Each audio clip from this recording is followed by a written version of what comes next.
Well, greetings, folks, from the West Pasture of 9 Mile Farm. As you can see, this part of the property really shows you how dry things have been and how little rain we've had. I mean, the amount of rain we've had in the last 2 months pretty much amounts to zero. We keep getting days like this.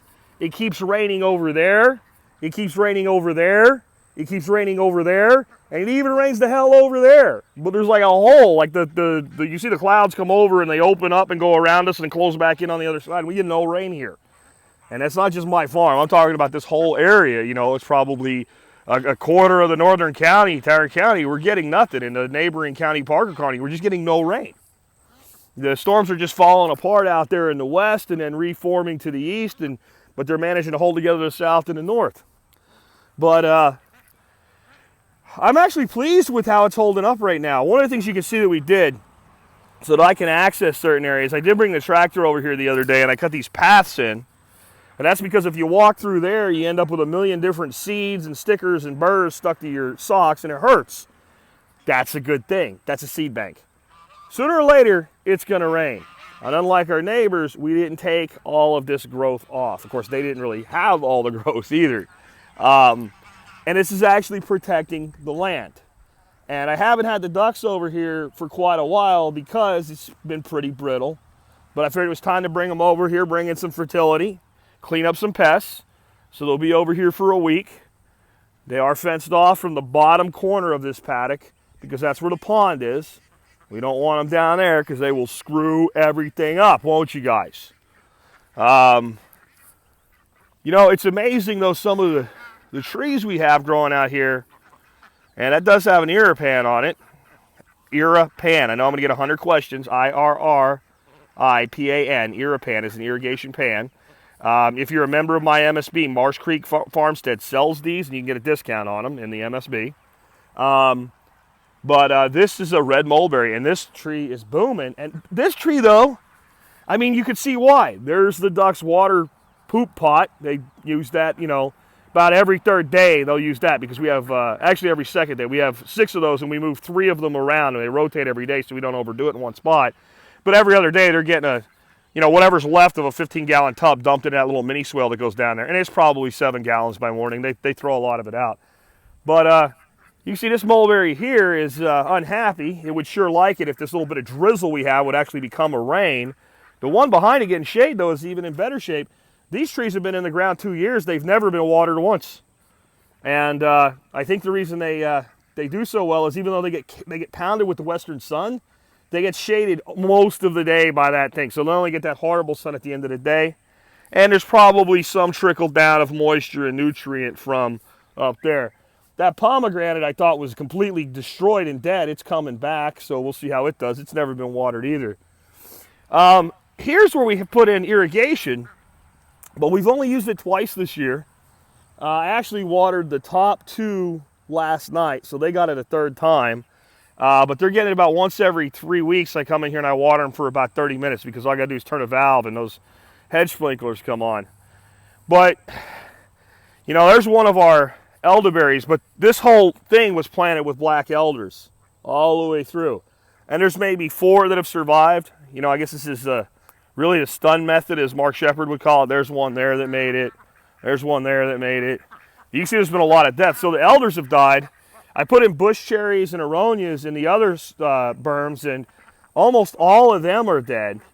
But these locust trees, they're just tough trees. You can see they're not as filled out as they should be because they've had to fight through this drought. But I'm letting them fight it. I'm not giving them, you know, major life support here, because I want the ones that I end up selecting as my long-term support trees out here to be the toughest ones. So by making them fight for it, it can identify for me not just the survivors, but the ones that survive and thrive. And tonight, when these guys go to bed, I'll water these lower 2 ones, because I don't like watering when they're here, because they get in there and they make a big mess out of everything. So anyway, let's take a walk up to the pools, see what the kids are up to. You can see they're doing a lot working those fence lines because there's a lot of brush and stuff we carried over there. Got to get out of the way. yesterday, when I put them out here, I realized that the new ducks, the guys that we brooded this year, you guys have been out here this year, hadn't you? But they were still in the brooder when you guys were here. So the kids up here, the teenagers now, I guess we'd call them, they had never been in this field before. So when I let them out, they followed everybody out. They immediately ran back in there, and they sat there quacking their brains out like, what do we do? What do we do? They didn't know what to do. We had their pools sitting over there so they couldn't see them. So I drug a couple of them over here and filled them up where they could see the water going. They got attracted to water. And they still wouldn't come out, so I went down there with a broom. I took the broom of doom and I chased them out. And once they got out here and realized, hey, there's a whole thing going on here, they're pretty happy. You can see what they're doing now. They're going through all of that thick stuff there, as dry as it is, and they're finding grasshoppers and different things to nibble on. And what they're doing, they're knocking those seed heads. They're eating some of them, I'm sure, but a lot of them, they're just knocking those seed heads off, putting them to the ground, and we got an 80% chance of rain Saturday, and actually supposed to be 80% chance tomorrow, Friday. So we'll see if that happens, and that's why I timed getting them out here. I wanted them to do some knocking down of stuff and matting down of stuff and things like that in advance of that rain. Now the problem is, I've had a lot of forecasts for 80%, 90%, 100% of rain in the last couple months, and we ain't got jack diddly because it's done that weird thing where it's just opened a hole as it's gone by. I sit here complaining about rain and I'm getting drizzled on. Maybe if I keep complaining about rain, it'll actually rain, you know? And you see those clouds, I mean, just come on over here and rain. You know, when you live in the suburbs and you're worried about your lawn or even your little backyard garden, you want rain a lot of times. You're like, I need rain. I don't think you ever really appreciate rain completely until you run a small farm or a large farm. It then becomes, you know, kind of the difference between things living and things dying on a grand scale. That said, you know, there's only so much we can do with that side of the property. And it's on a long-term protocol, basically. Hey, Lucy. And we've done a lot more work on this side of the property. And boy, can't you tell the difference. You know, that system down there you're looking at, that system's 3 years old now, 3.5 years old. And built on a hugel bed architecture. And it's not the happiest that it's ever been. But dang it. It's not looking too bad, is it? Look at that plum. It's a miserly plum that didn't really, produce a lot this year, but it still looks in good shape. Charlie and Max.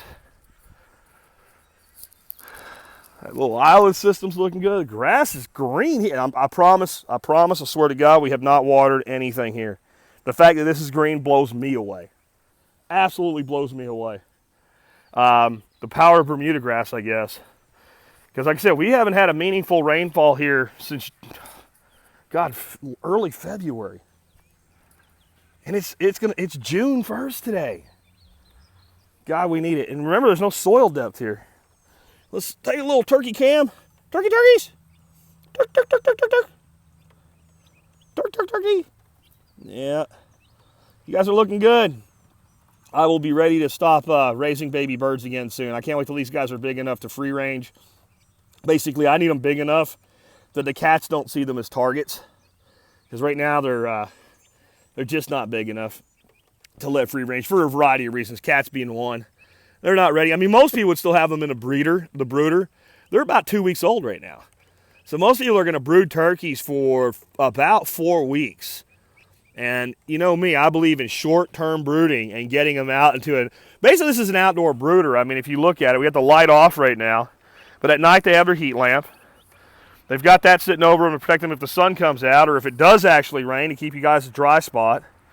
They're able to get on the grass. They're able to work. And they get great airflow compared to being in a brooder. You know, a brooder, that air is static, man.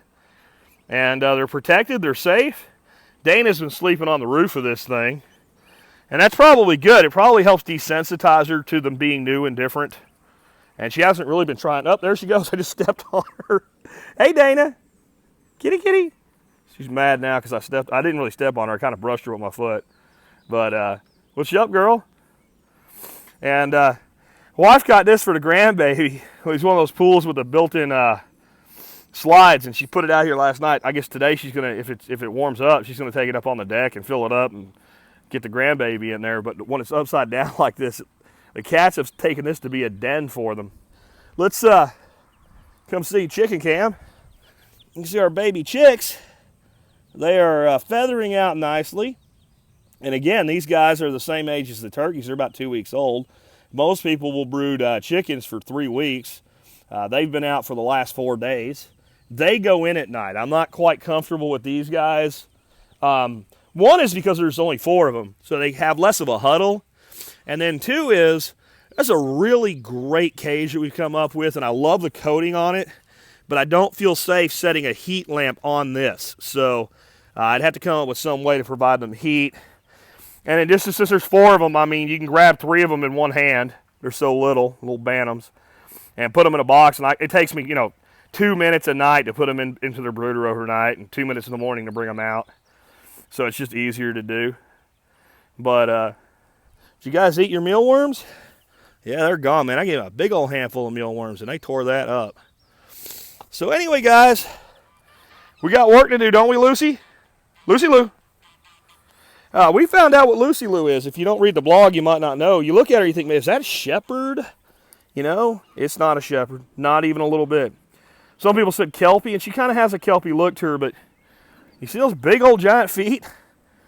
See those big old giant feet? Lucy, look at me. Lucy. Let's get her to look at us. Look at those eyebrows. See those eyebrows? Lucy, see that? Imagine that dog if she had thicker fur and that curly tail had a big floof to it. It's a husky. She's 50% husky, and she's a little less than half. She's got some other stuff, but she's a little less than half Stafford Terrier, which is the smaller version of the pit bull, basically, the original pit bull before they were bred to larger size. It doesn't look anything like a pit bull, but I found out that's a thing. It's called a Pitskey. Apparently there's people breeding them, and I have a big feeling she's an escapee from a puppy mill from a trailer park about 2 miles from here. That's how she ended up, because she was very young and she had a litter.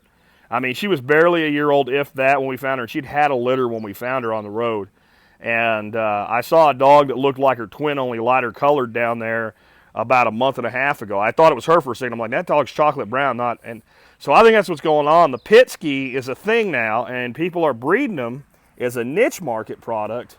And poor girl there was part of a puppy mill, weren't you? And they can come out like looking way more like that, or way more husky-like with short hair. It'll get out of the same litter from the research I've done, but it answers a lot of questions, like why she's so quick to bolt after an animal. She's not as easy to train as him. You'd think a pointer would make him hard to work with birds, but it actually makes him easy because he just has to know what you want him to do. He's got the courage of the pit bull. She's very beta, man. She doesn't have a lot of that courage, but I've seen it come out a few times. And I think Mom's home, so I need to make sure they don't cause any problems. I'll catch you guys later.